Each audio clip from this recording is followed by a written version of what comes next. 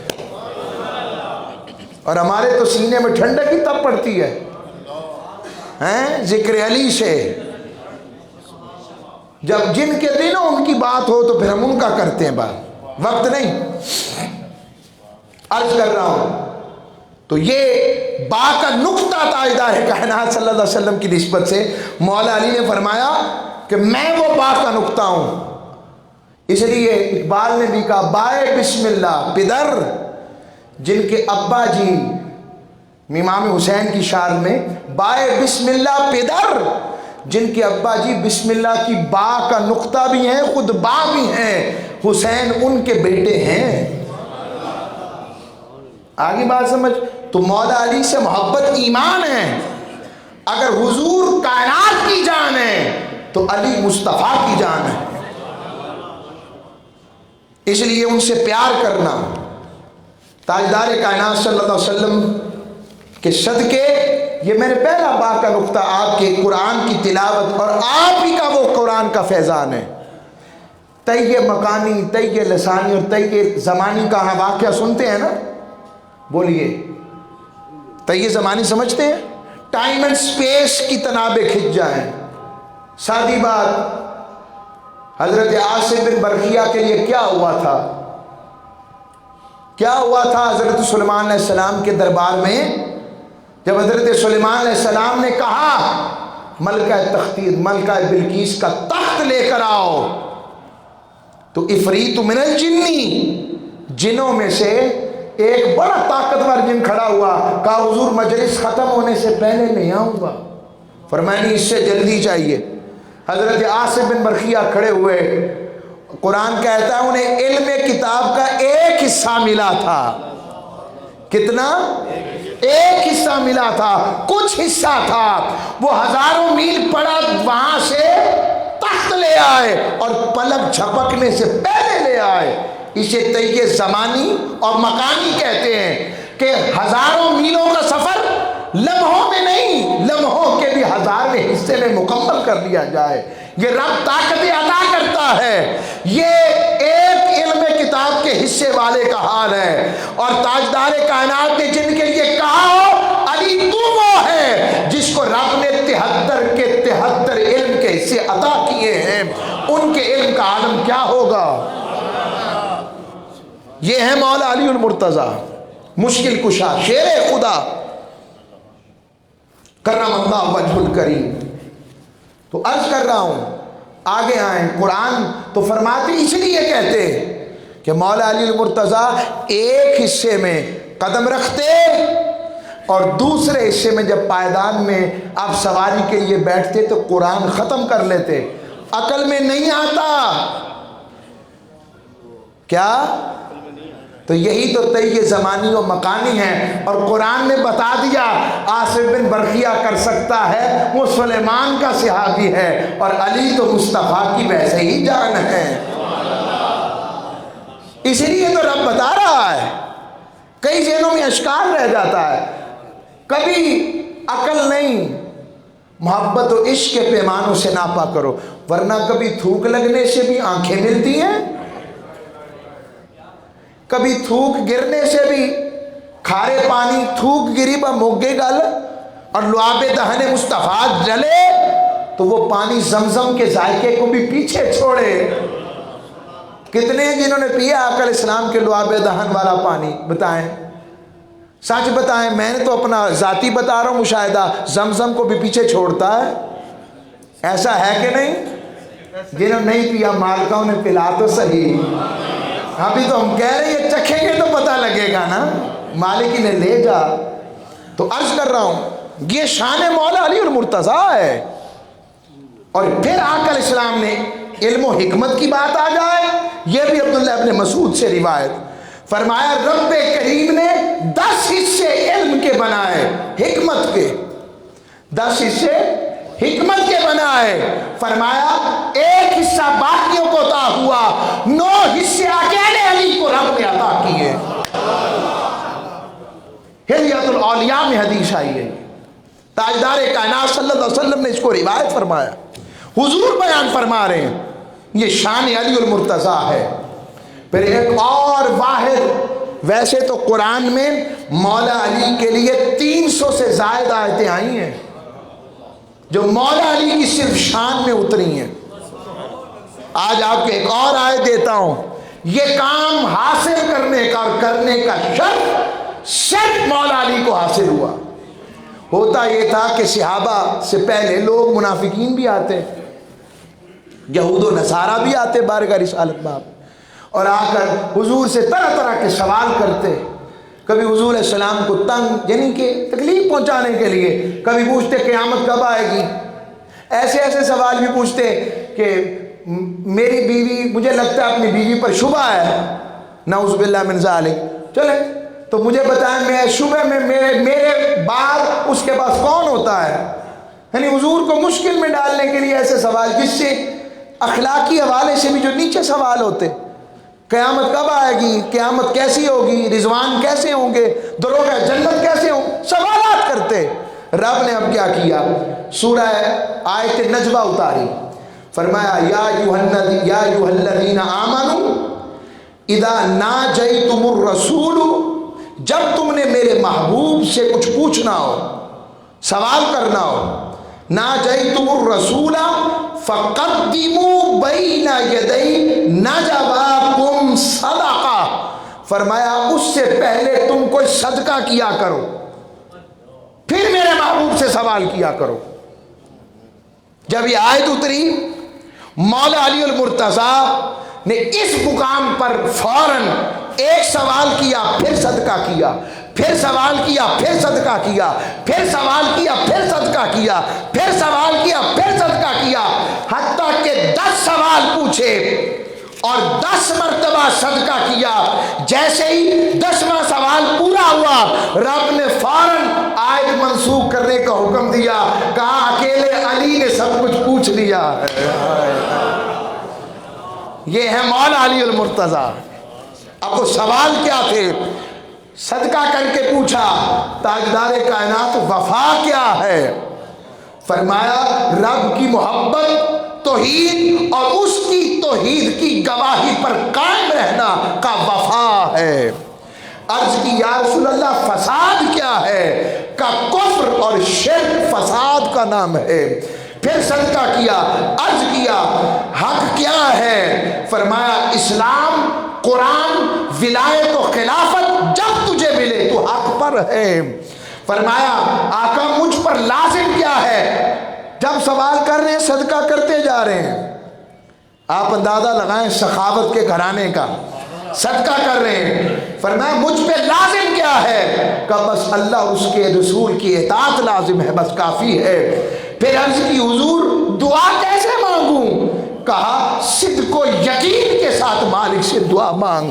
عرض کیا اپنی نجات کے لیے کیا کروں؟ فرمایا علی حلال کھا اور سچ بول، یہ بتا رہا ہوں۔ پھر صدقہ کیا، یا رسول اللہ جب رب کی عطا کا یقین ہو جائے تو کیا مانگوں؟ فرمایا رب سے عافیت اور معافی مانگو۔ عرض کیا یا رسول اللہ سرور کیا ہے، لطف کیا ہے؟ کہا جنت۔ فرمایا یا رسول اللہ اس سے بڑھ کر راحت کیا ہے؟ کہا اس کا دیدار، اس کا دیدار۔ اور جب حضرت علی المرتضیٰ ان سوالوں سے فارغ ہوئے، حکم منسوخ ہو گیا، فرمایا یہ علی کا ہی شرف تھا جو سوالوں کے ساتھ جواب بھی لے گئے۔ آج تو وقت کا پتہ ہی نہیں لگا، آج تو وقت کا ہائے ہائے۔ میں نے دیگ میں سے کچھ بھی نہیں چکھایا ہیں، بس آئیں اتنے پیارے لوگوں سے نسبت ہو جن کا ذکر سن کر چاشنی آئے اور زندگی میں ان کا رنگ نہ ہو۔ سیدہ کائنات سے جب رشتہ کیا نا حضور نے تو مولا علی کے بارے میں خود سرکار نے کہا فاطمہ میں تجھے اس کے عقد میں دے رہا ہوں جو علم میں بھی اپنی مثال ہے اور حلم میں بھی اپنی مثال ہے۔ علم ایسا، صحابہ کہتے ہم تو فارمیسی والے ہیں، سیدلہ والے ہیں، اور اگر تم نے دیکھنا ہو کہ اصل میں ڈاکٹر کون ہے تو علی کے پاس جایا کرو۔ آؤ حلم کا عالم دیکھیں، بس دشمن کی سر پہ چڑھ گئے سینے پر اور اس نے تھوک دیا ہے، نیچے اترا ہے، کیا جان معاف کیتا، چل پاس جا۔ کہا میں نے تو آخر نفرت کی انتہا کر دی تو کیا ہوا، میں علی اپنے لیے نہیں لڑتا، اپنے مولا کے لیے لڑتا، وما علیہ الا البلاغ۔